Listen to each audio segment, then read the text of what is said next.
like the days of people earning $30 million a year, the Leno versus Letterman thing, like that's done.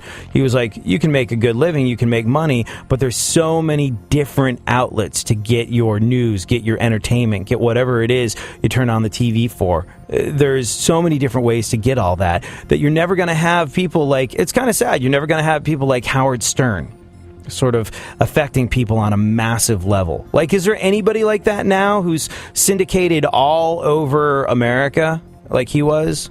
I mean, besides sort of like the last of the dying breed, the angry old white dudes, like there's Rush Limbaugh and then there's like Glenn Beck and, you know, those folks. But is there like a morning show guy that is on in a whole bunch of markets, a radio guy that I think that era is done, and that's kind of sad. Ryan Seacrest. I think that's what I think Ryan Seacrest got in right under like the way his career has gone. That's a relic from a bygone era. That's not going to be happening anymore. Like, but you're right. No, Seacrest would be the last one, I think, and I don't think we're probably going to see too many more of them. We're going to see syndicated talk guys, but yeah, no, it's a weird place that entertainment world is entering, and evidence of that is the fact that CNN laid off 300 people because they have budget constraints. You never think CNN was running out of money. That's like this old venerable institution. You think whiskey, cigars, leather-bound books when you hear CNN. But nope, they have budget cuts, so they got to get rid of 300 people. And now they got to operate with 300 less people, which means all the people at CNN are going to be running themselves ragged trying to get other people's jobs done. It's an interesting time, Funkhauser, and I like to think that we are at the front of something new. That's what I kid myself when I come in here every morning and realize I'm making no money by doing this. But that's how I choose to look at things. Do you think that's true? You've been in media for a while. We are at the full frontal of something new. Because we're showing everything off and there's no curtain in it. Look at us on the internet. Yay. Go on. Photos have surfaced of Jennifer Garner wearing Spanx. Sounds like someone's been raiding my closet, giggled and embarrassed Bruce Jenner. What else? A new survey says that men spend half as much time doing chores as women. Wow. I mean, if women don't handle most of the chores, who's gonna drink beer and update fantasy football rosters? Answer, no one at all. You serve a vital function, men.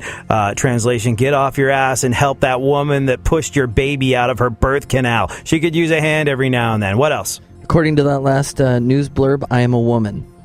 Because she does the football stuff, too. Oh, okay. A Florida couple was busted having public sex in a retirement village. Oh, God. Residents in the retirement village, I would imagine, knew something was wrong when they heard a lot of moaning, but it wasn't followed by the sound of a toilet flushing. Go on. Well, the price of ground beef is going up. It topped $4 a pound. Wow. $4 a pound for hamburger meat. It's enough to make me switch to salad and fruits and vegetables, responded no Americans whatsoever. Continue. According to a study, the elderly are happiest in Norway. Yeah, and least happy in a casket. I don't think that's new news. I don't think the elderly specifically being the happiest in Norway. I think people are just generally the happiest in Norway. And I don't remember if it was Norway or some other Scandinavian country, but it's one of those countries where people are the happiest in the world over and over again, which is surprising because it's cold. It's pleasant, and you know what's weird about those Scandinavian countries? They have like an example of democracy that is the most participatory on the face of the planet. Like, I think they have something like the voter turnout on any one thing that you can cast a vote on is in the 90s, you know, and people show up to vote on things because they feel as though their vote makes a difference. I know lots of people, some intimately, some with a name that starts with an A and ends with a D, that often don't go out and vote for stuff because they're like, in a rather Hillary Clinton-esque moment, they go, what difference does it make? Answer, it doesn't, because our politicians are corrupt losers. I don't have a lick of belief in any of them, and I don't believe in the system that we operate in anyway. So, yeah, the thing about Norway and what makes people there happy, young and old, participatory democracy. They feel as though they can pull a lever and it's going to have a direct effect on their life. I never once looked to a politician to affect my daily existence whatsoever, and maybe I would if I was in Norway. It'd be weird to feel like your vote really counted, wouldn't it? Well, there's like 100 people there, so I mean, yeah, it would count. Yeah, it's true. And understand that I'm not saying, hey, Norway's great, we should be more like them. Norway apparently is great, but I'm not naive enough to think you can take the policies of another country, plunk them down in a different country, and expect it to work out in any way, shape, or form. I'm just saying that being happy seems to have a lot to do with feeling as though your vote counts in an example of democracy. Let's move to Norway and open an IKEA. Yeah, Norwegians are attractive.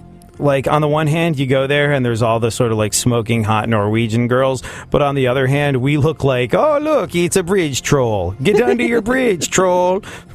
Like, that's what they think of us over there. They're all tall, blonde, and Nordic. And you want to know why? Because in Scandinavia, they practiced eugenics until 1983. They were just like, oh, this one's a little bit ugly. Pfft, this one's a little bit stupid. Pfft, hey, look, what a bunch of tall, good-looking folks that are intelligent and well-spoken we are.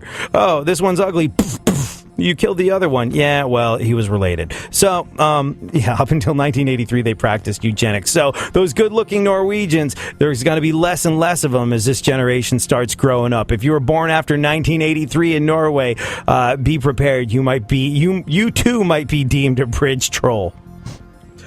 All right, what else? First, people complain that the new iPhone 6 bends when you sit on it. Now they're saying it rips their hair out. Well, here's an idea. May I suggest that you do not sit on it naked? Go on. Ooh, unless you want to. According to a new study, now this is big, there is no such thing as a vaginal orgasm. Yeah.